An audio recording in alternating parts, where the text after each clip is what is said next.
Hi everyone, in front of me I've got OUKITEL WP23 and let me share with you how to reset up preferences on this device.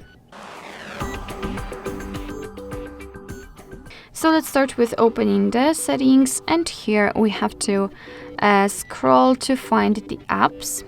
Let me localize the apps.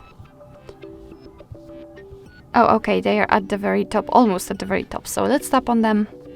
And here let's tap on See All 39 Apps. Then 3 dots icon in the right upper corner and tap on Reset Up Preferences. And as you can see, your device will ask you if you really want to do it. It will also highlight what it will actually reset. So among others, disabled app notifications and any permission restrictions. What's more, no worries, you won't lose any app data. So simply tap on Reset Apps. And basically this is it. So this is how to reset app preferences in this OUKITEL device. Thank you so much for watching. I hope that this video was helpful, and if it was, please hit the subscribe button and leave the thumbs up.